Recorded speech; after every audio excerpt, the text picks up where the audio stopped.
दोस्तों वीडियो बहुत बड़ा है। अगर आप पूरा वीडियो नहीं देखना चाहते तो इस वीडियो के नीचे डिस्क्रिप्शन में जाएंगे, वहाँ मैंने इस वीडियो के सभी चैप्टर और टाइम स्टैम्प लिख दिए हैं। आप बस किसी एक टाइम स्टैम्प पे क्लिक करेंगे जहाँ से आप देखना चाहते हैं, तो वीडियो वहीं से शुरू हो जाएगा। मेरे चैनल का नाम कुछ अलग कुछ रोचक है, सर्च कीजिए ये नाम यूट्यूब पर और प्लेलिस्ट में जा करके रामायण महाभारत पुराण शुरुआत से पढ़ सकते हो, या फिर इस वीडियो के नीचे चैनल के नेम या पिक्चर पर भी क्लिक करके प्लेलिस्ट में जा सकते हो।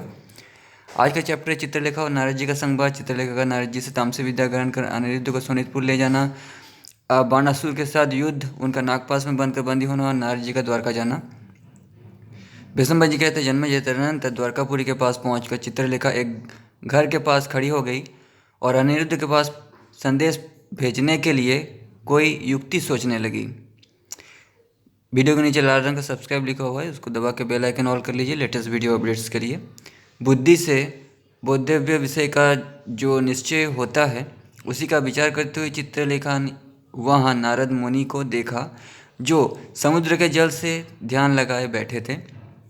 उन्हें देखकर चित्रलेखा के नेत्र हर्ष से खिल उठे, यानी खुश हो गए। वो उनके पास गई और उन्हें प्रणाम करके वहीं नीचे मुंह किए खड़ी हो गई। नारद जी ने आशीर्वाद देकर चित्रलेखा से कहा, यहाँ किस लिए आई हो, ये मैं ठीक ठीक सुनना चाहता हूँ।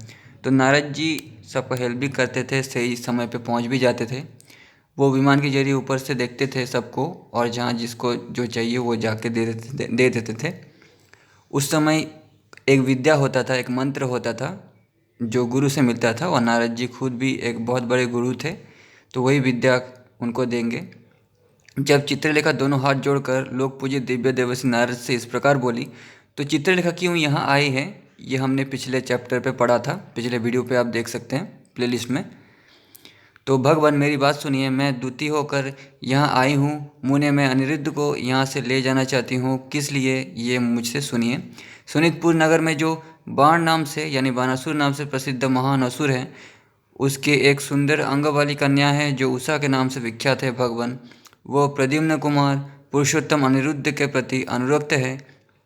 देवी पार्वती के वरदान के अनुसार अनिरुद्ध ही उसके पति नियत हुए हैं, जो सपनों में आकर उनके साथ जबरदस्ती किए थे पार्वती देवी के वरदान से। मैं उन्हीं को ले जाने के लिए आई हूँ। मेरे उद्देश्य की सिद्धि का कोई उपाय कीजिए महामुनि। जब मैं अनिरुद्ध को सोनितपुर नगर में पहुँचा दूँ, तब आप कमल नयन भगवान श्री कृष्ण को ये समाचार बताइए। अवश्य ही भगवान श्री कृष्ण के साथ बाणासुर का महान युद्ध होगा। वो महान असुर समरांगन में दिव्य शक्ति से संपन्न होता है।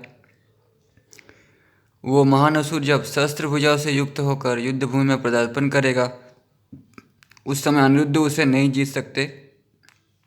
अनिरुद्ध मतलब श्री कृष्ण का जो पुत्र प्रद्युम्न, प्रद्युम्न का पुत्र यानी श्री कृष्ण का पोता, उसका नाम अनिरुद्ध है।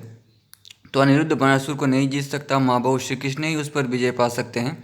भगवान मैं आपके निकट जिस अभिप्राय से आई हूँ वो ये है कि कमल नयन भगवान श्री कृष्ण को ये बात कैसे बताई जाए। भगवान आपकी कृपा से मुझे भगवान श्री कृष्ण से कोई भय नहीं है, क्योंकि वे तत्तार्थदर्शी हैं। परंतु अनिरुद्ध का अपहरण कैसे किया जाए। माँ बाबू श्री कृष्ण यदि क्रुद्ध हो जाए तो समस्त त्रिलोकी को भी दग्ध कर सकते हैं। पुत्र शोक से संतप्त होकर अपने शाप से मुझे जला सकते हैं। अतः भगवान इस विषय में आप ही कोई ऐसा उपाय सोचिए जिससे उषा अपने प्रियतम को प्राप्त कर ले और मुझे भी कोई भय ना हो। उसके ऐसा कहने पर ऐश्वर्यशाली नारद मुनि ने चित्रलेखा से ये शुभ वचन कहा, चित्रलेखे तुम डरो मत, मैं भय के निवारण का उपाय बताता हूँ, सुनो। तो जिसमें तुम जब अनिरुद्ध को ले जाओ और उनका कन्या के महल में प्रवेश हो जाए, तब यदि युद्ध होने की संभावना हो तो मुझे भी स्मरण करना। मनोरम में युद्ध देखने के लिए मुझे बड़ी अभिलाषा रहती है और उसे देखकर बहुत प्रसन्नता होती है। साथ ही युद्ध कराने की मेरी प्रवृत्ति दृढ़ होती है, यानी मैं फूट डालता हूँ, युद्ध कराता हूँ। ये नारद जी कह रहे हैं निष्पाप भाव से। तुम मुझसे तामसी विद्या ग्रहण कर लो। तामसी विद्या मतलब एक मंत्र। उस समय बहुत सारे मंत्र हुआ करते थे जो अभी विलुप्त हो गए हैं, जैसे बहुत सारे जीव जंतु और नियम हुआ करते थे जो अभी विलुप्त हो गए ना, उसी तरह जो सब लोगों को मुंह में डालने वाली है देवी। इस विद्या की सिद्धि के लिए जो पूर्व शरण आदि कार्य करने पड़ते हैं, इस विद्या के लिए जो भी मतलब कार्य करने पड़ते हैं, मेहनत करने पड़ते हैं, वो सब मैंने ही कर दिए हैं। इस प्रकार ये सिद्ध की हुई विद्या मैं तुम्हें दे रहा हूँ। महर्षि नारद के ऐसा कहने पर मन के समान वेगशाली चित्रलेखा ने तथास्तु कहकर उनकी आज्ञा स्वीकार कर ली। तो दोस्तों, काम तो मेंटल काबिलियत यानी उस समय की दिमाग की शक्ति से ही हो जाया करता था, लेकिन मंत्र तो सिर्फ एक जरिया था, विद्या एक जरिया था। कहते हैं कि इंसान अपने दिमाग का सिर्फ 10% ही यूज़ करता है। तो एल्बर्ट आइंस्टाइन भी 10% ही यूज़ करता है, लेकिन हो सकता है उस समय के दिमाग बहुत बड़े हुआ करते होंगे और इंसान उस समय दिमाग का 100% यूज़ करता था, इसीलिए ऐसा मेंटल काबिलियत हुआ करता था। ये सब मेंटल काबिलियत से ही पॉसिबल है। इसके बाद ऋषियों में श्रेष्ठ महात्मा नारद को प्रणाम करके वो आकाश मार्ग से अनिरुद्ध के घर की ओर चली।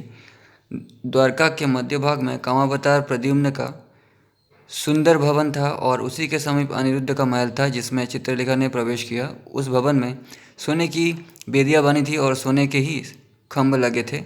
उसके फाटक सोने और बेहतरीन मणि से बनाए गए थे। वहाँ फूल मालाओं की बंदनाएँ लगी थी। भरे हुए कलश उसकी शोभा बढ़ा रहे थे। एक ही विशाल काष्ठ या पाषाण भर बिना खंभे के बने हुए प्रासादों के कारण वो भवन मोर के कंठभाग की भांति शोभा पाता था।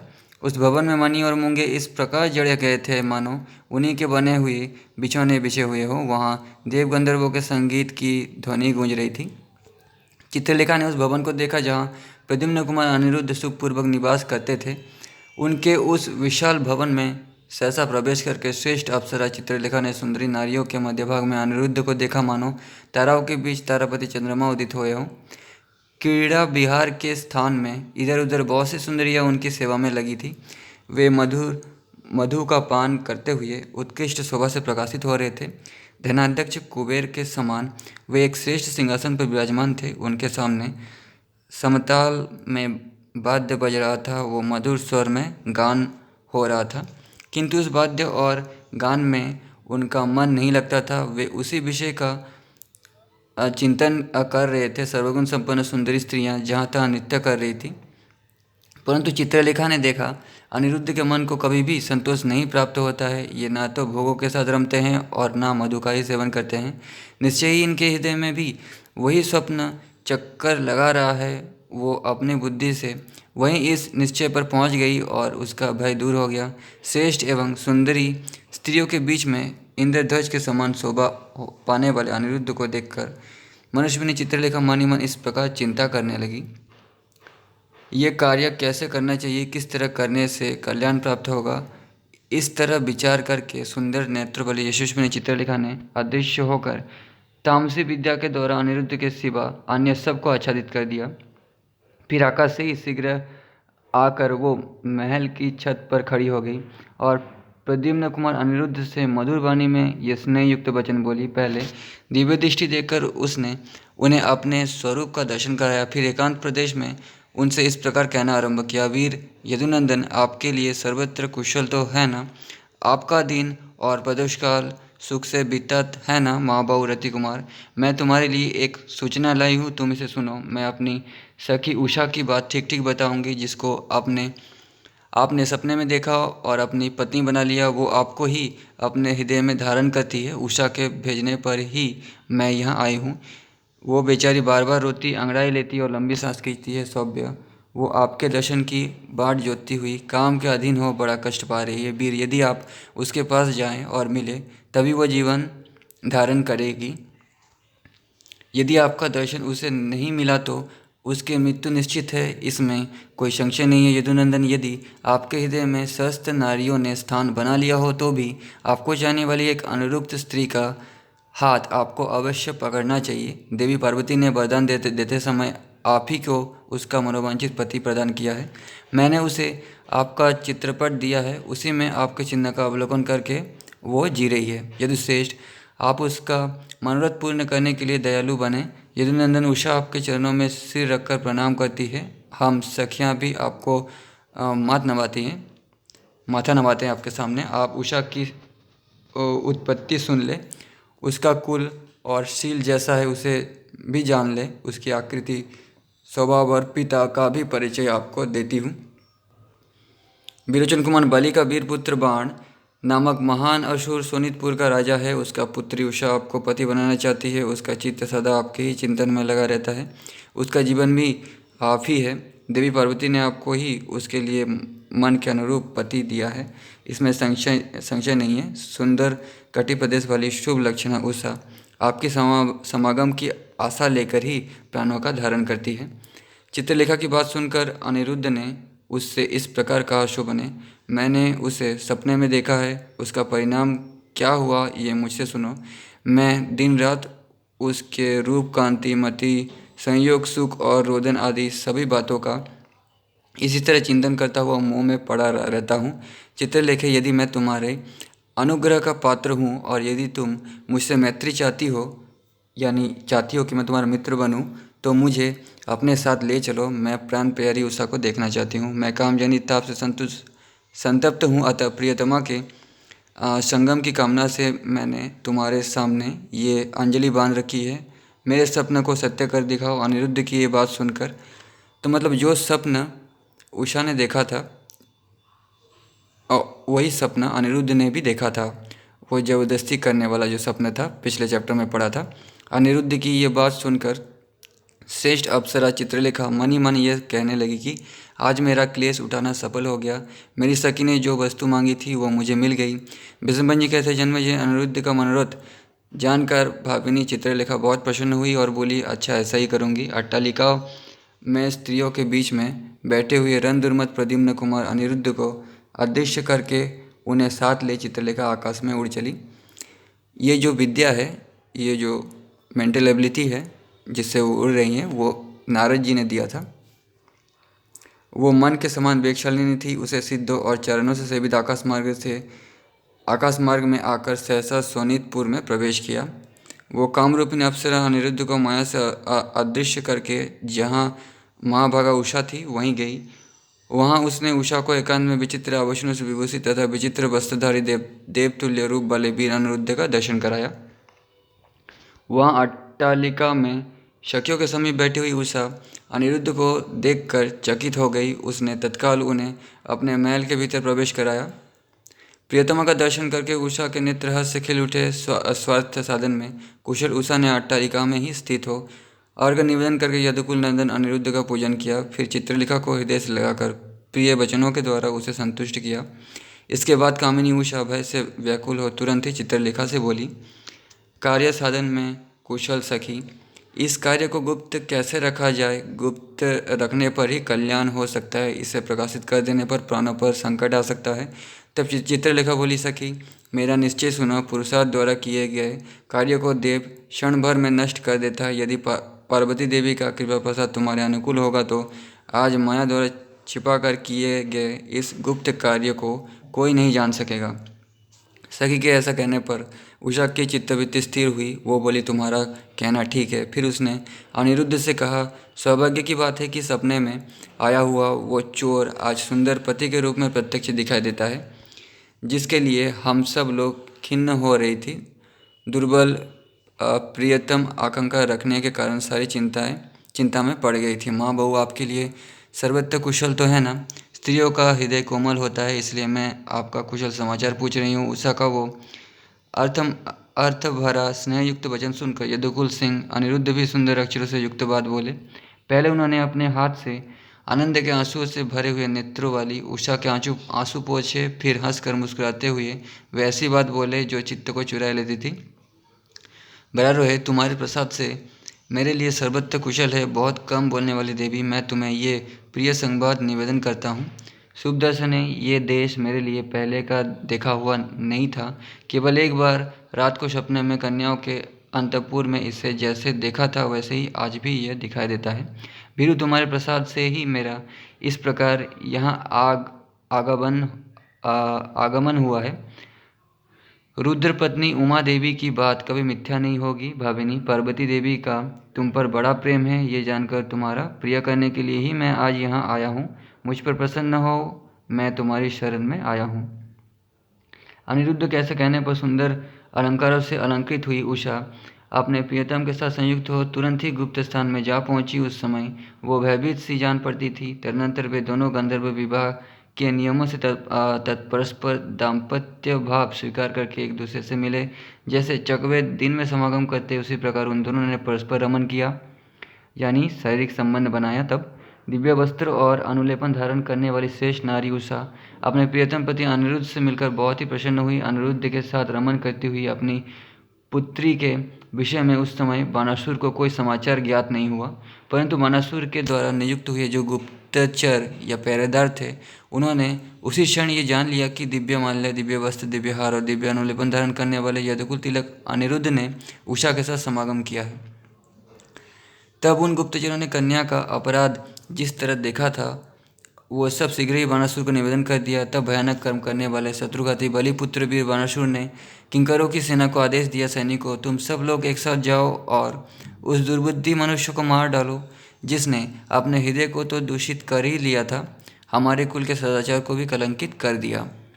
उषा के कलंकित हो जाने से हमारा महान कुल कलंकित हो गया। इस दुष्ट मनुष्य ने हमारे दिए बिना ही स्वयं उषा को ग्रहण कर लिया और उसकी पवित्रता नष्ट कर दी। ऐसा उस समय वो सोच रहा था कि वो पवित्रता नष्ट कर दी, लेकिन वो तो वरदान से हुआ था। अहो, इस दुष्ट बुद्धि वाले पुरुष का पराक्रम अद्भुत है, धैर्य और दुष्टता भी अद्भुत है, जिससे ये नादान न केवल हमारे नगर में अपितु हमारे इस घर में भी घुस आया। ऐसा कहकर बानासुर ने पुनः किंकरों को विशेष रूप से प्रेरित किया। उसकी आज्ञा पाकर वे कवच आदि से सुसज्जित हो युद्ध के लिए निकल पड़े। वे सबके सब बड़े बलवान थे, अतः वहाँ जहाँ अनिरुद्ध थे वहाँ बेखट के जा पहुँचे। उनके हाथों में नाना प्रकार के शस्त्र उठे हुए थे, उनके रूप अनेक प्रकार के थे। वे भय उत्पन्न करने वाले दानव अनिरुद्ध के वध की इच्छा से अत्यंत कुपित हो उठे। किंकरों की उस सेना को देखकर यशस्विनी बाणपुत्री उषा के नेत्र में आंसू भर आए। वो अनिरुद्ध के मारे जाने के भय से भयभीत हो रोने लगी। वो हा प्रियतम, हा प्राणनाथ कहकर कांप रही थी। मृगनयनी उषा को रोती देख अनिरुद्ध ने उससे कहा, शुशोनी, तुम्हें भय नहीं होना चाहिए, मेरे रहते हुए तुम डरो मत। ये तो तुम्हारे लिए हर्ष का समय आया है, इसमें भय का कोई कारण नहीं है। यशस्विनी, यदि बाणासुर का सारा सेवक समुदाय आ जाए तो भी मेरे लिए चिंता की बात नहीं है। भीरू, तुम आज मेरा पराक्रम देखो। अपनी ओर आती हुई उस सेना का कोलाहल सुनकर प्रद्युम्न कुमार श्रीमान अनिरुद्ध, ये क्या है, ऐसा कहते हुए सहसा उठकर खड़े हो गए।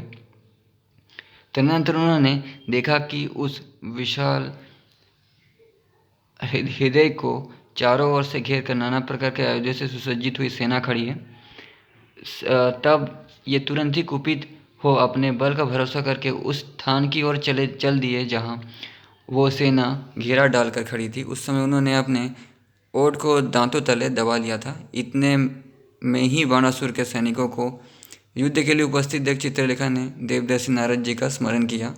फिर तो चित्रलेखा के स्मरण करने पर मुनिवर नारद जी पलक मारते मारते शोणितपुर में आ पहुँचे।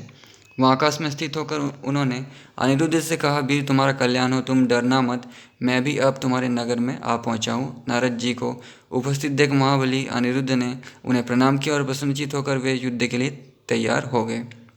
उस समय गर्जना करते हुए उन सभी सैनिकों का कोलाहल सुनकर शूरवीर अनिरुद्ध अंकुश से पीड़ित हुए हाथी की भांति सहसा उठकर चल दिए।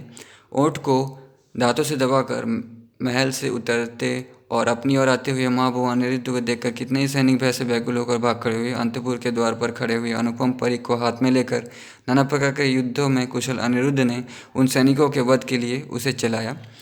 तब वे समस्त सैनिक रणभूमि में दिखाई देने वाले अनिरुद्ध पर बाण, गदा, मूषल, खड़ग, शक्ति और शूलों द्वारा प्रहार करने लगे, यानी मारने लगे। क्रोध में भरे हुए शस्त्र कुशल दानवों द्वारा चारों ओर से नाराज और परियों द्वारा प्रहार होने पर भी प्रद्युम्न कुमार अनिरुद्ध क्षुब्ध नहीं हुए, क्योंकि वे संपूर्ण भूतों के आत्मा है। वे वर्षा काल के मेघों की भांति गर्जना करते और भयंकर परिघ घुमाते हुए उन शत्रुओं के बीच में खड़े हो गए, मानो आकाश में मेघ मंडली के भीतर सब और विचरते हुए सूर्य शोभा पा रहे हों। उस समय दंड और काला मृग चर्म धारण करने वाले नारद जी मन में हर्ष भरकर अनिरुद्ध से बोले, वीर, बहुत अच्छा, बहुत अच्छा। उस अमित ओज वाले भयंकर परिक की मार खाकर वे समस्त सैनिक भय से भाग खड़े हुए, मानो हवा के वेग से बादल छिन्न भिन्न हो गए हों। उत्तम पराक्रमी वीर अनिरुद्ध अपने परिक की मार से दानवों को भगाकर रणभूमि में बड़े हर्ष के साथ सिंहनाद करने लगे। जैसे वर्षा काल में आकाश के भीतर छाए हुए मेघ बड़े जोर जोर से गर्जना करते हैं, उसी प्रकार शत्रुसूदन प्रद्युम्न कुमार अनिरुद्ध ने गर्जना करके उन रणदुर्म दानवों से चिल्ला कर कहा, अरे खड़ा रे, खड़ा रे। साथ ही उन्होंने सबका संहार आरंभ कर दिया। उन महामनुष्य वीर के द्वारा समरांगण में मारे जाते हुए वे समस्त सैनिक युद्ध से विमुख हो गए और भयभीत होकर उस स्थान पर गए जहाँ बाणासुर विद्यमान था। बाणासुर के समीप खड़े हुए वे सभी दानव लंबी सांस खींचने लगे। उन सबके शरीर रक्त से रंग गए थे। भय के कारण उनका चित्त व्याकुल हो गया था, अतः उन दैत्यों को चैन नहीं मिलता था। तब राजा बाणासुर ने उन्हें आदेश देते हुए कहा, दानव शिरोमणि डरो मत, त्रास छोड़ो, एक साथ खड़े होकर युद्ध करो। उसके इतना कहने पर ही उनकी आंखें भय से व्याकुल ही बनी रही। ये देख बाणासुर ने पुनः उनसे कहा, ये क्या बात है कि तुम लोग अपने विश्वविख्यात यश को दूर से ही त्याग कर कायरों के समान व्याकुल और अचेत हो रहे हो। ये कौन है जिसके भय से डरकर तुम लोग झुंड के झुंड भागे जा रहे हो? तुम सब लोगों का कुल विख्यात है तथा तुम नाना प्रकार के युद्ध की कला में निपुण हो, तो भी तुमसे ये कायरता कैसे आई? अच्छा भागो मत, अच्छा भाग जाओ। अब तुम लोगों से मुझे युद्ध विषयक सहायता नहीं लेनी है, मेरे पास से दूर हो जाओ। इस प्रकार बलवान बाणासुर ने अपने कठोर वचनों द्वारा उनको बारंबार त्रास देते हुए दूसरे रणवीर योद्धाओं को, जिनकी संख्या 10,000 के लगभग थी, पुनः युद्ध के लिए आज्ञा दी। तत्पश्चात उसने अनिरुद्ध को बंदी बनाने के लिए एक भयंकर सेना को आदेश दिया, जिसमें अधिकांश प्रमद गण थे। वो सेना नाना प्रकार के अस्त्र शस्त्र से सुसज्जित थी। फिर तो बिजली वाले मेघों की भांति चमकीले नेत्रों वाले बाणासुर के सैनिकों से आकाश का बहुत बड़ा भाग व्याप्त हो गया। कुछ सैनिक पृथ्वी पर ही खड़े हो सब और हाथियों की भांति चिंगाड़ रहे थे, तथा कुछ लोग वर्षाकाल के बादलों की भांति आकाश में ही शोभा पाते थे। तदनंतर वो विशाल सेना फिर एकत्र हो गई। उस समय उसमें सब और ठहरो, खड़े रहो, यही बातें सुनाई देती थी। वीर अनिरुद्ध अकेले ही उन सब का सामना कर रहे थे। एक ने ही जो उस विशाल सेना का सामना किया, ये उस समय एक महान आश्चर्य की बात हुई। वे रणभूमि में उन महापराक्रमी दानवों के साथ युद्ध करने लगे। उन्होंने शत्रुओं के ही परिगों और तोमरों को ले लिया। उन महाबली वीर ने उन्हीं परिगों द्वारा उस समय युद्ध में उन शत्रुओं का संहार किया। वे युद्ध के मुहाने पर बारंबार परिग को छोड़ते और ग्रहण करते थे। शत्रुसूदन अनिरुद्ध उस परिग से अनेक पैंतरे दिखाते हुए युद्ध में अकेले ही विचरते थे। वे भ्रांत, उद्भ्रांत आदि 32 प्रकार के पैंतरों से विचरते हुए दिखाई दिए। तो ये सब सिखाया जाता था युद्ध में कितने पैंतरे होते हैं, कितने अंदाज होते हैं। रणभूमि में युद्ध के मुहाने पर मुंह बाए हुए काल के समान अनेक प्रकार से परिग चलाने की क्रीड़ा करते हुए एक ही अनिरुद्ध को शत्रु ने शस्त्र की संख्या में देखा। उस समय उनसे संतप्त हो रक्त के प्रवाह में डूबे हुए दानव फिर अपना व्यूह भंग करके भाग खड़े हुए और जहाँ बाणासुर खड़ा था वहाँ जा पहुँचे। ये सब जितने भी पैंतरे हैं वो सब सीखा है अनिरुद्ध ने। हाथी, घोड़े तथा रण समूह उन्हें चारों ओर लिए जा रहे थे।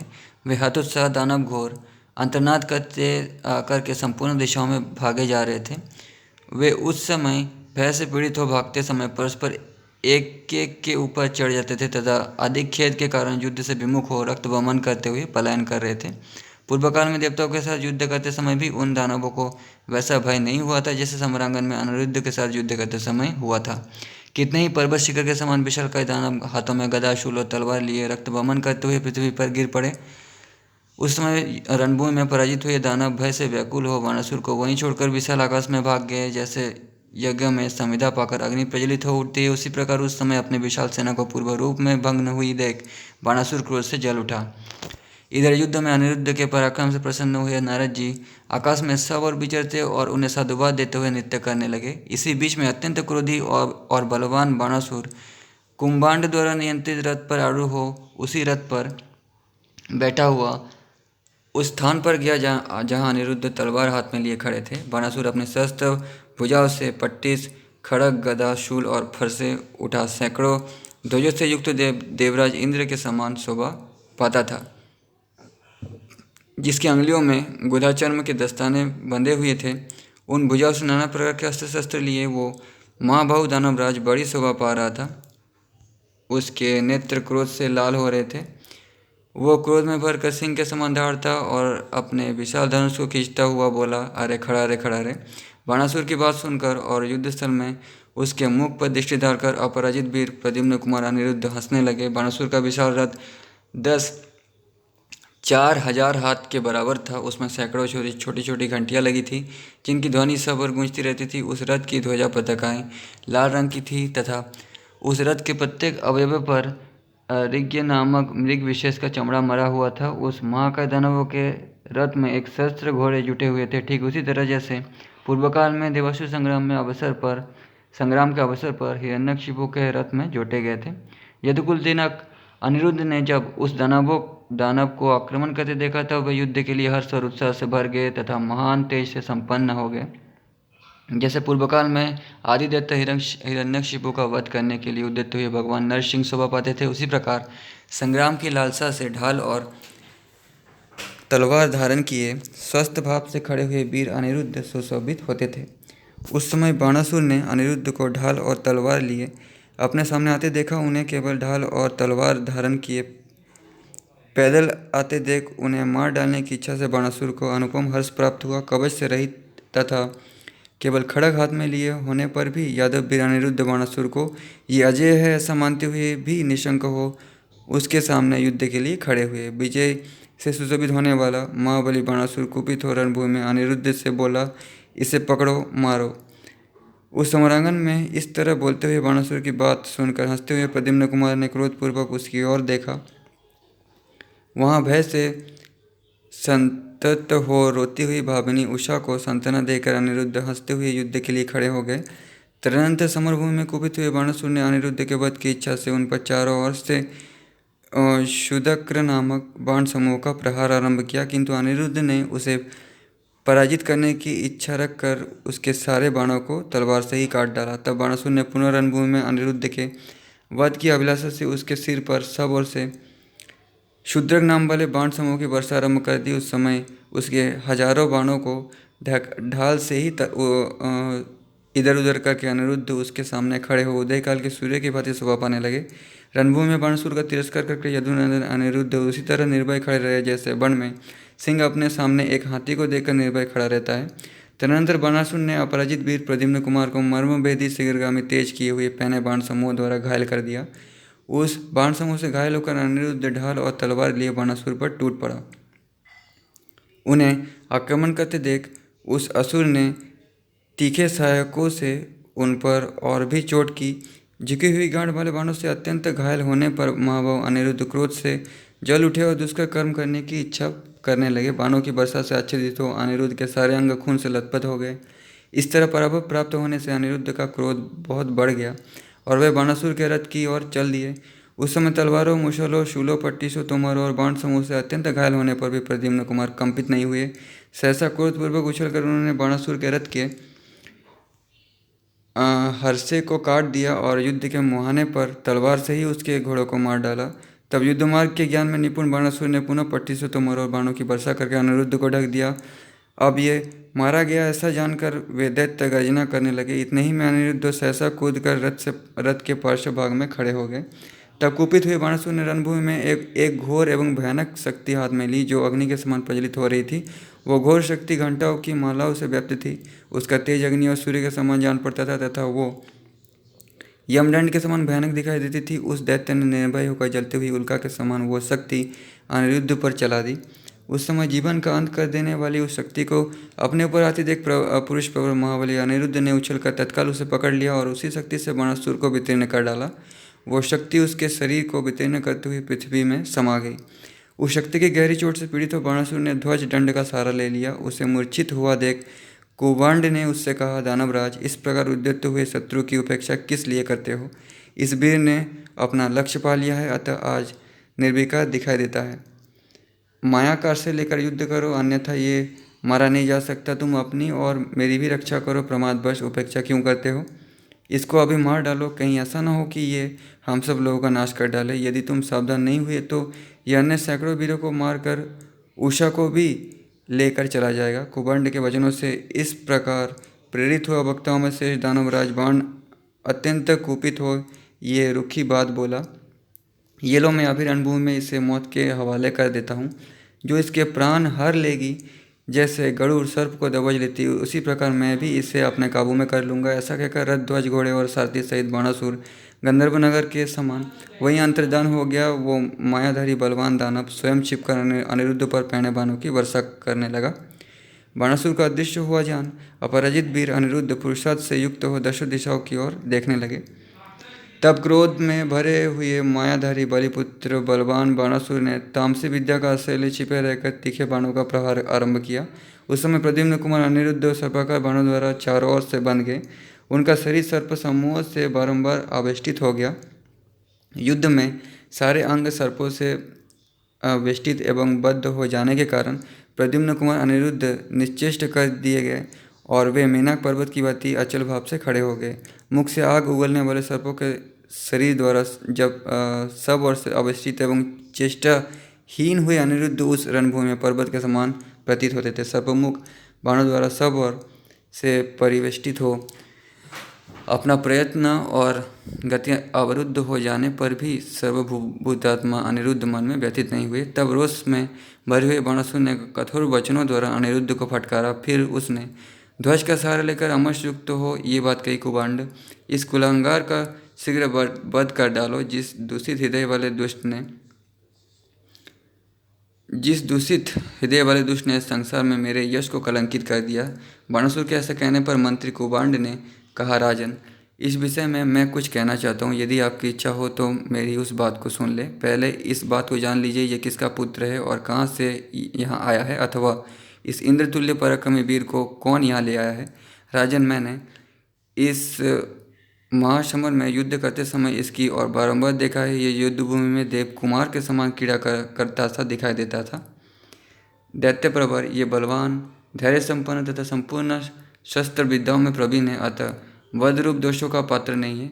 आपकी कन्या ने गंधर्व विवाह के द्वारा इसके साथ समागम किया है, यानी शारीरिक संबंध बनाया है। अतः ना तो अब वो दूसरों को देने योग्य रह गई है और ना दूसरे के द्वारा ग्रहण करने योग्य ही। तो उस समय दानवों का सोच ऐसा हुआ करता था कि एक बार अगर किसी लड़के ने छू लिया तो वो देने योग्य नहीं है। कुछ सालों पहले इंडिया की भी यही सोच थी। तो ये बहुत ही स्ट्रांग सोच है, ये उस दानवों के युग से चला आ रहा है। अतः खूब सोच विचार कर इसका वध कीजिए। पहले इसका परिचय प्राप्त करके फिर वध अथवा पूजन कीजिएगा। इसका वध करने में महान दोष है और रक्षा करने में महान गुण। वो पुरुषों में श्रेष्ठ होने के कारण सर्वथा सम्मान के योग्य है। देखिए, सर्पों ने सब ओर से इसके शरीर को जकड़ लिया है तो भी ये व्यथित नहीं होता है। अपने कुल के अभिमान, बल, पराक्रम और धैर्य से संपन्न है। राजन, देखिए तो सही, महाबली सर्प से बद्ध होकर वधावस्था को प्राप्त होने पर भी वो ये बलवान पुरुषोत्तम वीर हम सब लोगों को कुछ भी नहीं गिनता है। यदि ये माया के प्रभाव से बंधा ना गया हाथा तो रणभूमि में केवल असुरों से ही नहीं समस्त देवताओं से भी युद्ध कर सकता है, इसमें संशय नहीं है। ये युद्ध के सभी भागों का ज्ञाता तथा बल पराक्रम में आप सभी बढ़कर है। इसके सारे अंग खून से लथपथ हो गए हैं। इसे सर्प के शरीरों से जकड़ा दिया गया है तो भी ये भौं को 3 जगह से टेढ़ी करके यहाँ खड़े हुए हम लोगों को कुछ भी नहीं समझता है। राजन, इस अवस्था को पहुँच जाने पर भी ये अपने बाहुबल का भरोसा करके आपकी कोई परवाह नहीं करता है। वास्तव में ये युवक कोई अद्भुत पराक्रमी वीर है। शस्त्र बाहु के साथ समरभूमि में ये 2 ही बाहों का वीर खड़ा है, किंतु अपने बल पराक्रम के मत से उन्मत्त हो आपके बल वीर्य को कुछ नहीं समझता। असुर प्रवर, आपकी यह कन्या इसके साथ संबंध स्थापित कर चुकी है, अतः अब दूसरे को नहीं दी जा सकती। यदि ये किन्हीं महात्मा पुरुषों के कुल में उत्पन्न हो तो हमारे लिए परम अभिष्ट है। उस दशा में ये वीर हमसे पूजा प्राप्त करेगा, अतः आप इसकी रक्षा कीजिए। इतना कहकर ही कुबांड चुप हो गए। महात्मा कुबांड के ऐसी बात कहने पर शत्रुसूदन बाणासुर भी उनसे तथास्तु कहकर चुपचाप बैठा रहा। तदनंतर बुद्धिमान अनिरुद्ध के लिए पहरेदार देकर महायशस्वी बलिपुत्र बाणासुर अपने घर को चला गया। महाबली अनिरुद्ध को माया द्वारा बंधा हुआ देख मुनिश्रेष्ठ नारद आकाश मार्ग से द्वारकापुरी की ओर चल दिए। मुनि प्रवर नारद जी के चले जाने पर अनिरुद्ध मन ही मन इस प्रकार विचार करने लगे, ये क्रूर दानव कहीं छिप गया है, पुनः युद्ध के लिए आएगा, इसमें संशय नहीं है। नारद जी वहाँ जाकर शंख चक्र गदाधर भगवान श्री कृष्ण से सब समाचार ठीक ठीक बताएंगे, इसमें कोई संदेह नहीं है। सांपों से बनकर अनिरुद्ध चेष्टाहीन हो गए हैं। ये देख व्याकुल हुई उषा फूट फूट कर रोने लगी। उसके नेत्र आंसुओं से भर गए। तब उस रोती हुई उषा ने अनिरुद्ध से कहा, भीरू, तुम इस तरह रोती क्यों हो? मृगलोचने, भयभीत ना हो सुसुनी, देखो भगवान मधुसूदन मेरे लिए यहाँ आना ही चाहते हैं। जिनके शंखनाद को, भुजाओं के शब्द को और बल की चर्चा को सुनकर दानव नष्ट हो जाएंगे और असुरों की स्त्रियों के गर्भ गिर जाएंगे। मतलब उन्हें आते देख सब भयभीत हो जाएंगे, सबका अमंगल हो जाएगा। ठीक है, यही कहना चाहते हैं। स्त्रियों के गर्भ गिर जाने का मतलब यही है। भीष्म भंजी कहते हैं, जन्मेजय अनिरुद्ध के ऐसा कहने पर उषा को विश्वास हो गया। वो सुंदर कटिबद्ध वाली सुंदरी अब अपने निर्दयी पिता के लिए शोक करने लगी। उसके बाद नेक्स्ट चैप्टर, अनिरुद्ध के अपहरण से रणबास में शोक, श्री कृष्ण और यादवों की चिंता, गुप्तचरों की नियुक्ति और उनकी विफलता, नारद जी का आगमन और अनिरुद्ध का समाचार निवेदन, श्री कृष्ण के द्वारा गरुड़ का आह्वान और स्तवन, श्री कृष्ण की स्तुति और श्री कृष्ण का सोनितपुर को प्रस्थान। भीष्म भंजी कहते हैं, जन्मेजय तदनंतर अनिरुद्ध के महल में रहने वाली समस्त सुंदरियाँ अपने प्रिय स्वामी का ना देखकर झुंड की झुंड एकत्र हो कुरियों की भांति विलाप करने लगी। अहो धिक्कार है, ये क्या हुआ? नाथों के भी नाथ श्री कृष्ण के रहते हुए हम लोग अनाथ की भांति संतृप्त और भय से पीड़ित हो रोदन करती हैं। जिनकी भुजाओं की छाया का आश्रय ले आदित्य और मरुदगणों सहित इंद्र आदि सभी देवता स्वर्ग में सुखपूर्वक निवास करते हैं। लोक में भय देने वाले या दूसरे को भय का निवारण करने वाले उन्हीं भगवान श्री कृष्ण के समक्ष आज ये महान भय उत्पन्न हो गया। उनके वीर पौत्र हमारे स्वामी अनिरुद्ध को आज किसी ने हर लिया। और उस दुर्बुद्धि को निश्चय ही संसार में कोई भय नहीं है जो भगवान वसुदेव के हृदय में दुष्य क्रोध उत्पन्न कर रहा है। जो मुँह बाग कर खड़ी हुई मौत की दाड़ों के सामने चक्कर लगाता है, वही मोहवश समरांगन में शत्रुभाव से भगवान वसुदेव के सामने जा सकता है। यदुकुल तिलक श्री कृष्ण के प्रति ऐसा बर्ताव ये ऐसा अप्रिय बर्ताव करके साक्षात साचिपति इंद्र भी कैसे जीवित छूट सकता है? हाय, हमारे नाथ का अपहरण हो जाने से हम सब की सब अनाथ एवं शोचनीय हो गई। तो ये सब अनिरुद्ध की पत्नियां हैं, स्त्रियां हैं। अपने स्वामी के वियोग से हम काल के अधीन कर दी गई। वे सुंदरी अंगनाएं इस प्रकार बारंबार विलाप करती और रोती हुई अपने नेत्र से अमंगल सूचक आंसू बहाने लगे। उनके अश्रु जल से भरे हुए नेत्र वर्षाकाल में जल से भीगे हुए कमलों के समान प्रकाशित हो रहे थे। उनके कुटिल बरोनिया से युक्त सुंदर एवं लाल नेत्र खून से डूबे हुए से प्रतीत होते थे। अट्टालिकाओं में बैठकर रोती हुई उन सुंदरियों का सब और फैला हुआ सब अंतर्नाद आकाश में सहस्त्र कुरियों के करुण क्रंदन के समान जान पड़ता था। उस भयंकर अंतर्नाद को सुनकर किसी अपूर्व भय के आगमन का अनुमान करके वे पुरुष प्रवर यादव अपने अपने घरों से सहसा उछल पड़े। वे सोचने लगे, अनिरुद्ध के महल में ये महान कोलाहल क्यों सुनाई देता है? श्री कृष्ण के संरक्षण में रहने वाले हम लोगों के घर में ये भय कहाँ से आ गया? इस प्रकार वे एक दूसरे से कहने लगी। उस समय उनकी वाणी स्नेह जनित विफलता के कारण गदगद हो रही थी। जिन्हें कभी किसी का तिरस्कार नहीं सहना पड़ा हो, ऐसे सिंह जैसे गुफा से निकले हो, उसी प्रकार वे यादव भी अपने घरों से निकल पड़े। भगवान श्री कृष्ण के यहाँ युद्ध की तैयारी के लिए सूचना देने वाले विशाल टंका तत्काल बज उठा, जिसके शब्दों से समस्त यादव वहाँ एकत्र होकर खड़े हो गए। वे यदुवंशी परस्पर पूछने लगे कि क्या बात है। फिर जो जानकार थे उन सब ने एक दूसरे को यथार्थ बात बता दी। तब वे रणदुर्मत यादव आंखों में आंसू भरकर क्रोध से लाल आंखें किए लंबी सांस खींचते हुए खड़े हो गए। समस्त यादव वहां आकर चुपचाप खड़े हो गए। तब विप्रतु ने बारंबार दीर्घ निश्वास लेते हुए योद्धाओं में श्रेष्ठ श्री कृष्ण से इस प्रकार कहा, पुरुषोत्तम, आप यहाँ इस प्रकार चिंतामग्न क्यों हैं? समस्त यादव आपके ही बाहुबल के भरोसे जीवन धारण करके यहाँ सुखपूर्वक रहते हैं। श्री कृष्ण, ये सब आपकी शरण में है और आपने सबको पृथक पृथक सुख सुविधा प्रदान की है। इसी प्रकार बलवान इंद्र भी आप पर ही जय पराजय का भार रखकर बिना किसी भय डर के सुखपूर्वक सोते हैं। फिर आप कैसे चिंता में डूबे हुए हैं? आपके ये समस्त बंधु बांधव आपकी ये दशा देखकर शोक के समुद्र में डूब गए हैं। मतलब आप ही दुख करेंगे तो ये लोग तो करेंगे ही। माँ बहू, आप अकेले ही इन डूबते हुए कुटुंबीजनों का उद्धार कीजिए। इस तरह चिंतामग्न होकर आप क्यों कुछ भी नहीं बोल रहे हैं? देव मानद, आपको व्यर्थ चिंता नहीं करनी चाहिए। विप्रतु के ऐसा कहने पर बातचीत के मर्म को समझने वाले श्री कृष्ण ने बहुत देर तक लंबी सांस खींचकर साक्षात बृहस्पति के समान ये बात कही। श्री कृष्ण बोले, विप्रतु, मैं चिंतामग्न होकर इसी कार्य के विषय में विचार कर रहा था, किंतु बहुत सोचने पर भी मैं इस कार्य का कोई निश्चित आधार ना पा सका, इसलिए तुम्हारे पूछने पर भी मैंने कोई उत्तर नहीं दिया। आज समस्त दशार्य गणों के बीच में ये अभिप्रायपूर्ण बात कह रहा हूँ। यादवों, तुम सब लोग सुन लो कि मैं क्यों चिंतित हो उठा हूँ। वीर अनिरुद्ध का इस तरह अपहरण हो जाने पर भूमंडल के समस्त भूपाल बंधु बांधवों सहित हम सब लोगों को शक्तिहीन समझेंगे। पूर्वकाल में शाल्व ने हमारे राजा उग्रसेन को हार लिया था, तब हमने अत्यंत दारुण युद्ध करके उन्हें वापस लौटाया था। हमारे प्रद्युम्न को भी बाल्यावस्था में संबरासुर ने चुरा लिया था, परंतु रुक्मिणी नंदन प्रद्युम्न समरांगन में उस असुर का वध करके स्वयं चले आए। किंतु ये तो सबसे बढ़कर महान कष्ट की बात है कि प्रद्युम्न कुमार अनिरुद्ध कहीं परदेश में पहुंचा दिए गए और हमें पता तक नहीं चला। नरश्रेष्ठ यादव, ऐसा दोस्त कभी प्राप्त हुआ हो इसका मुझे स्मरण नहीं है, जिसने मेरे मस्तक पर अपना राख से लिपटा हुआ पैर रखा है। सगे संबंधियों सहित उस दुरात्मा के प्राणों को मैं रणभूमि में अवश्य हर लूँगा। श्री कृष्ण के ऐसा कहने पर सात्यकी बोले, श्री कृष्ण, अनिरुद्ध की खोज के लिए गुप्तचर भेजे जाए तथा वे पर्वत और वनस्थली सहित इस सारी पृथ्वी में उनका अनुसंधान करें। तब श्री कृष्ण ने मुस्कुराकर राजा उग्रसेन से कहा, नरेश्वर, आप बाज्य और आमंत्रचरों को इस कार्य में नियुक्त कीजिए, यानी गुप्तचरों को।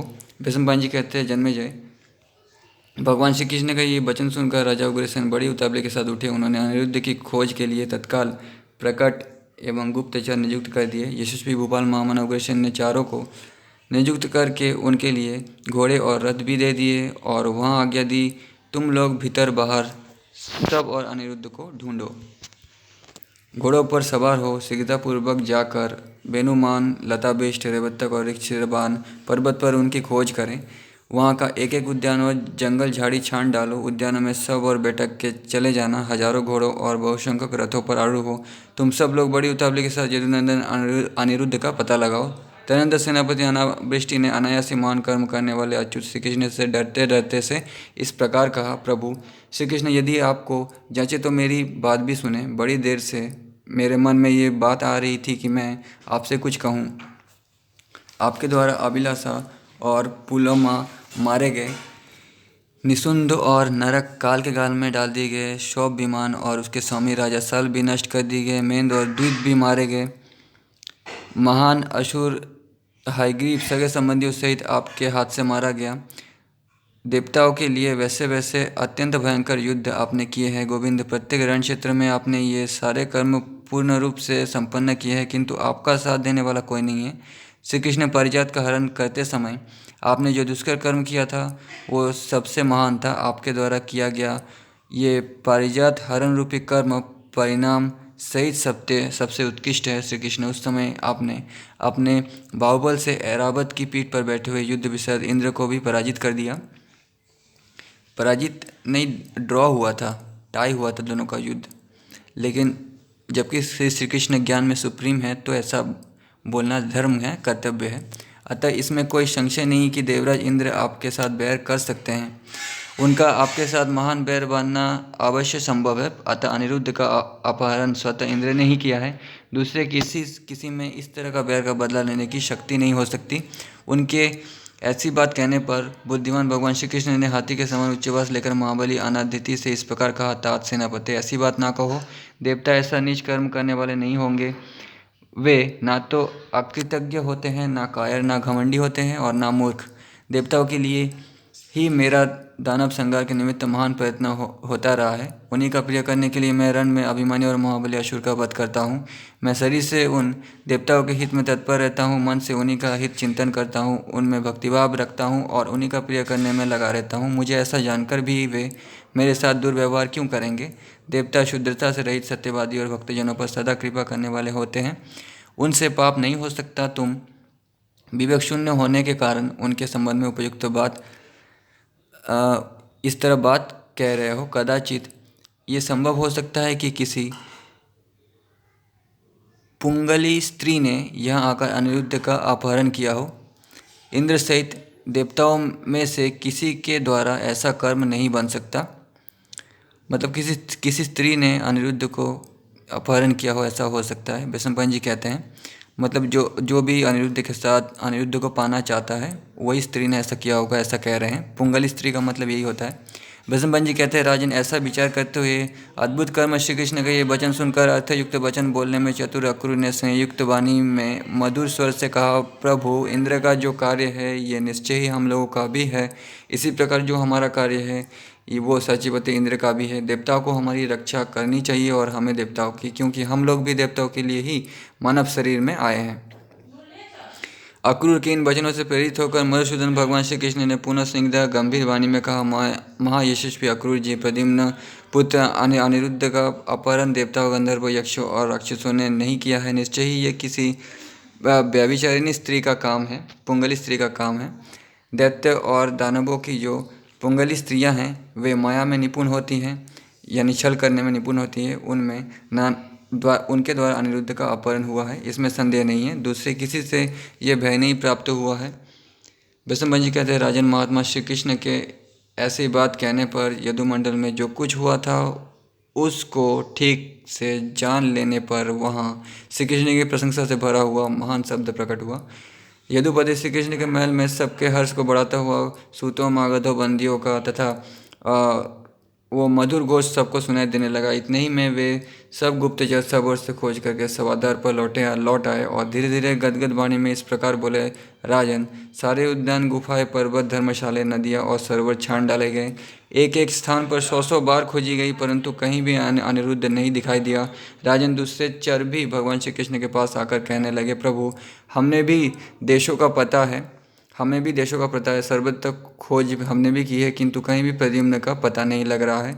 यदुनंदन, अनिरुद्ध के अन्वेषण के लिए अब और जो कार्य करना हो उसके लिए हमें शीघ्र आज्ञा दीजिए। चरों की बातें सुनकर सबका मन उदास हो गया, सबके नेत्र में आंसू भर आए और सब एक दूसरे से कहने लगे, इससे उत्तम कार्य अब और क्या करना चाहिए।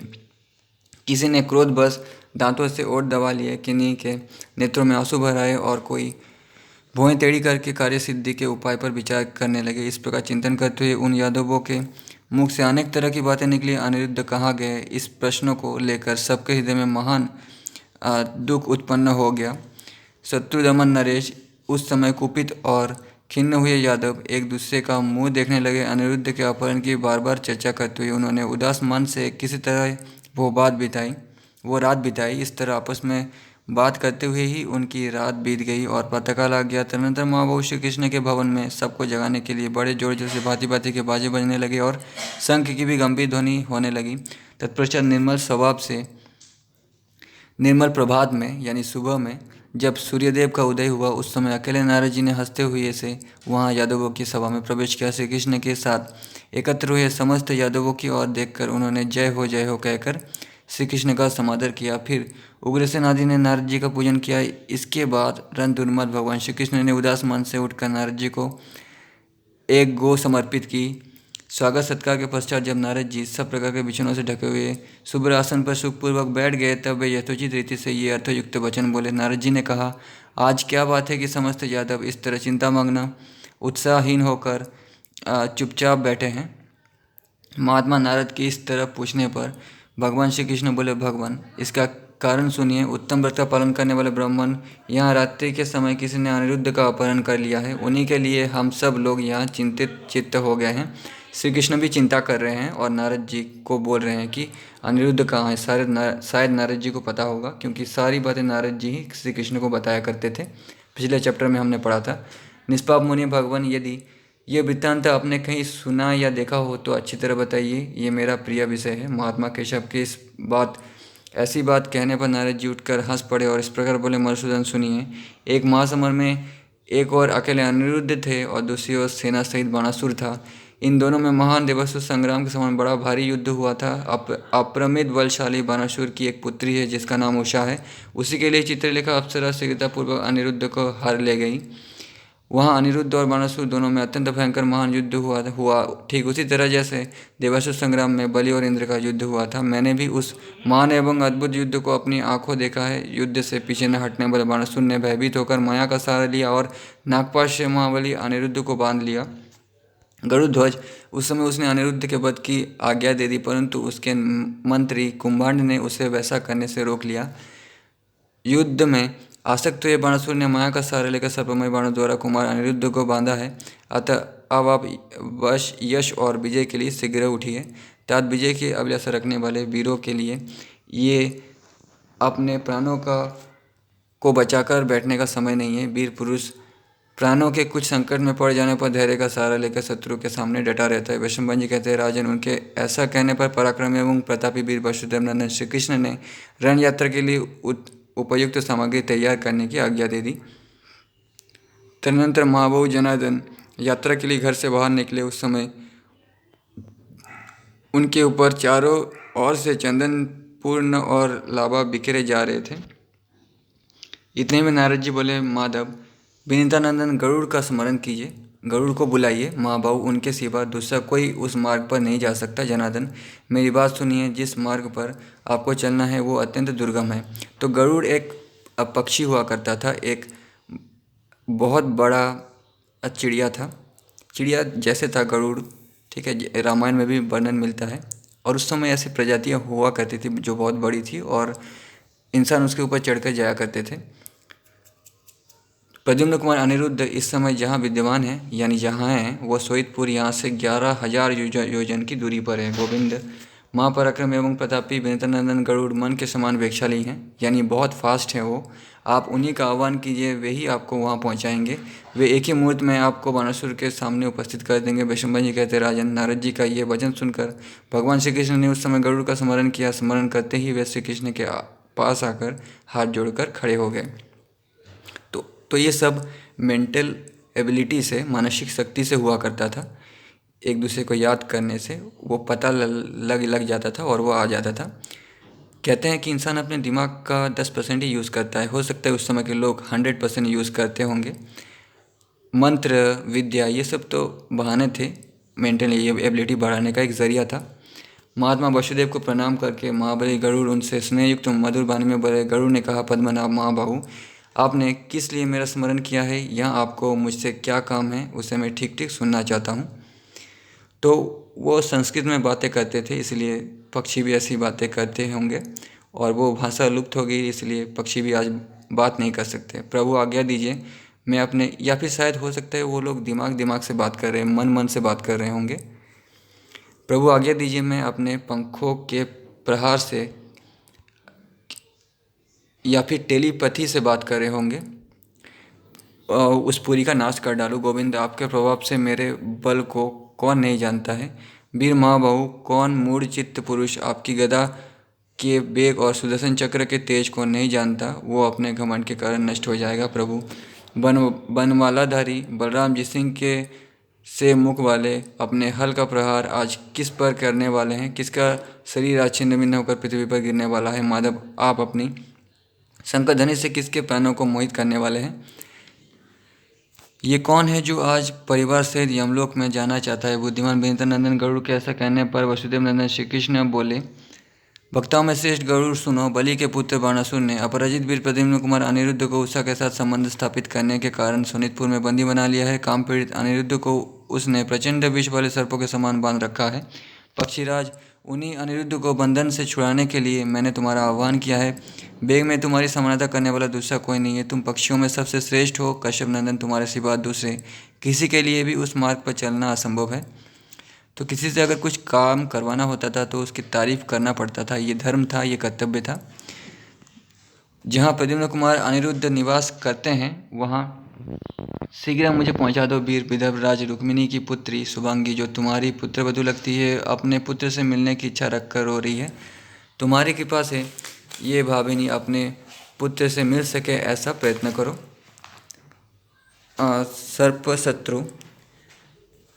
सर्पशत्रु मतलब गरुड़ जो थे वो सांप खाया करते थे, जैसे मोर सांप खाते, उसी तरह सांपों का शत्रु हुआ ना, उसी तरह इसलिए सर्पशत्रु कहा गया है। सर्प मतलब सांप होता है। तुमने पूर्वकाल में अमृत का अपहरण किया था माँ बहू, वो समय तुम्हें याद होगा जबकि तुम्हें मेरे साथ मिलकर मेरे ध्वजरूप हुए थे।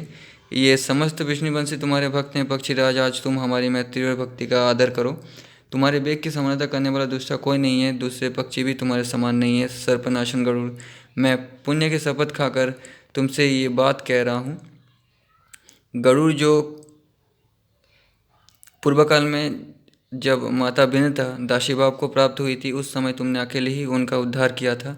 अपने पंखों के प्रहार मात्र से पहले तुमने बहुत से योद्धाओं का संहार कर डाला था। तुम इन समस्त यादव वीरों को, जो देवगणों के अंश से उत्पन्न हैं, अपनी पीठ पर बिठाकर पराक्रम पूर्वक मेरे साथ उस अगम्य देशों में चलो। तुम्हारे भरोसे ही आज हमारी विजय है। तुम गरुड़ता में मेरु के समान और शीघ्रतापूर्वक चलने में वायु के तुल्य हो। भूत, भविष्य और वर्तमान तीनों कला में तुम्हारे समान विक्रमशाली दूसरा कोई नहीं है। महातेजस्वी महाभाग सत्यपति के मृदानंदन, आज अनिरुद्ध से मिला देने में तुम हमारी सहायता करो। गरुड़ बड़े महाबाहु, श्री कृष्ण, आपकी ये बात तो बड़ी अद्भुत है। बड़ी भाव वाले प्रभु, आपकी कृपा से ही सर्वत्र विजय होती है। मधुसूदन, आपने जो मेरी स्तुति प्रशंसा की है, इससे मैं धन्य हो गया। आप अपने मुझ पर महान अनुग्रह किया है। माँ बाबू श्री कृष्ण, मुझे आपकी स्तुति करनी चाहिए, किंतु आप उल्टे मेरी स्तुति कर रहे हैं। आप संपूर्ण वेदों के अध्यक्ष, सर्वसाक्षी चेतन परमात्मा हैं, देवता के भी स्वामी अथवा संपूर्ण कामनाओं के दाता हैं। आपका दर्शन अमोघ है। आप बरबार्थी पुरुष को वर देने वाले हैं। चेतन परमात्मा यानी आत्मा। आत्मा का नाम भी विष्णु ही होता था, जो सब मनुष्य के अंदर रहते हैं। आपकी चार भुजाएं हैं, वसुदेव, शंकरशन, प्रद्युम्न और अनिरुद्ध, ये चार आपकी मूर्तियाँ ही हैं, मतलब आप ही के जैसे हैं। आप चतुर्होत्र यज्ञ में प्रवर्तक है, चारों आश्रमों में होते हैं, चारों पुरुषार्थ की प्राप्ति करने वाले तथा महाज्ञानी हैं। आप शारंग धनुष, सुदर्शन चक्र, पांचजन्य शंख धारण करने वाले महान विष्णु हैं। प्रभु, आप अपने पूर्व विग्रहों में माने पिछले जन्मों में, कूर्म, बरा आदि अवत जन्मों में धरती पर इन रूपों में विख्यात हैं। आप ही हलधर, मुशलधारी और चक्र धारण करने वाले हैं। आप देवी के पुत्र चाणूर का संहार करने वाले, गौ के प्रिय और कंस का वध करने वाले हैं। आप ही गोवर्धनधारी हैं। आप मल्लों के शत्रु, मल्लों के पोषक, मल्लों के प्रेमी, महामल्ल स्वरूप महापुरुष हैं। आप ब्राह्मणों के प्रिय, ब्राह्मणों के हितैषी, ब्राह्मणों के ज्ञाता, ब्राह्मणों के पालक और ब्राह्मण भक्त हैं। आप ही सर्वश्रेष्ठ दामोदर कहे गए हैं। आपने ही बलभद्र यानी बलराम के रूप में प्रलंबासुर का संहार किया है। आप केशी के हंता और दानवों के काल हैं, यानी सबके अंदर विष्णु का ही आत्मा है। बलराम के अंदर भी वही है, ठीक है, इसीलिए बलराम भी विष्णु स्वरूप ही हैं। ये हमने पहले चैप्टर में भी पढ़ा था।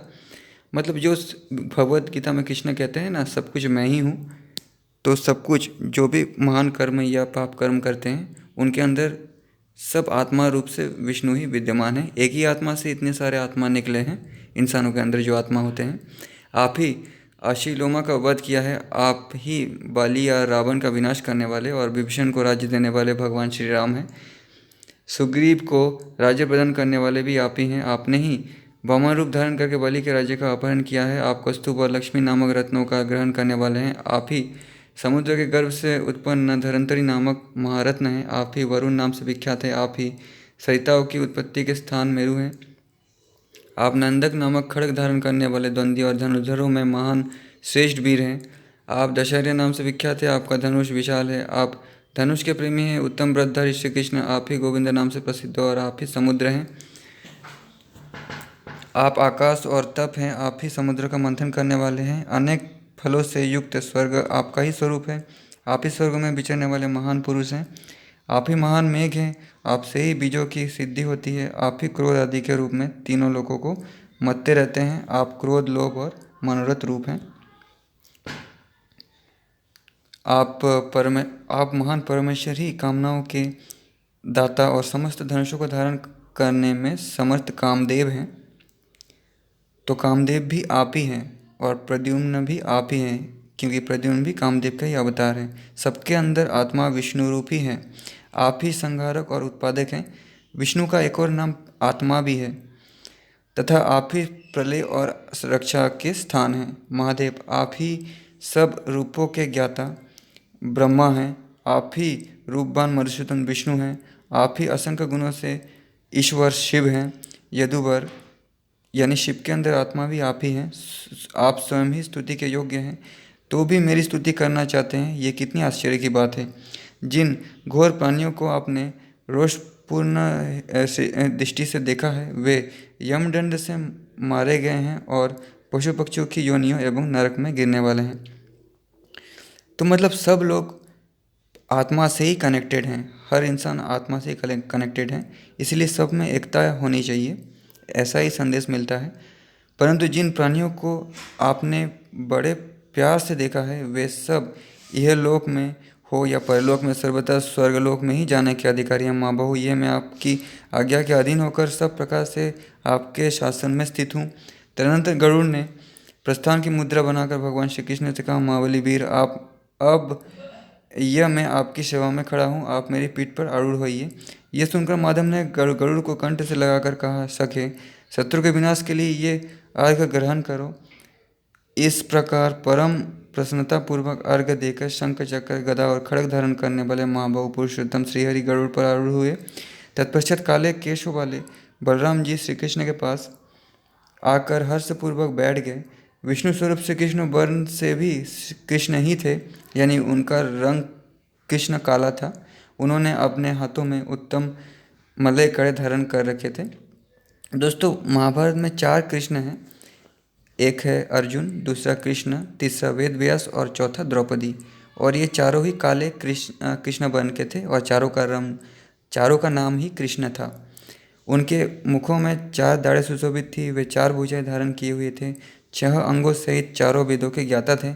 उनके वक्षस्थल में स्त्रीवत्स चिन्ह शोभा पाता था। उनके नेत्र प्रफुल्ल कमल के समान सुशोभित थे। रोमावलियाँ ऊपर की ओर उठी हुई थी और त्वचा बहुत ही कोमल थी। उनकी सभी अंगुलियाँ समान रूप से सुंदर और सुडल थी। नख भी बराबर थे अंगुलियाँ और नखों के भीतर का भाग लाल था। उनकी वाणी का घोष स्निग्ध एवं गंभीर था। भुजाएं गोलाकार एवं विशाल थी। उनकी भुजाएं घुटनों तक लंबी थी। मुख का रंग लाल था। उनका चलना फिरना और पराक्रम सिंह के समान था। वे शस्त्र सूर्य के समान दैदीप्यमान होकर प्रकाशित होते थे।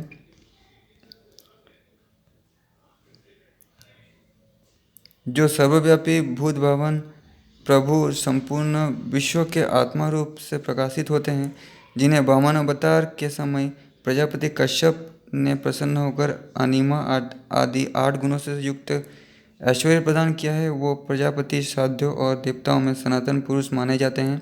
उन महाबली एवं प्रतापी वसुदेव भगवान श्री कृष्ण ने द्वारका में यात्रा की तैयारी के लिए आज्ञा देकर शोणितपुर को जाने का विचार किया।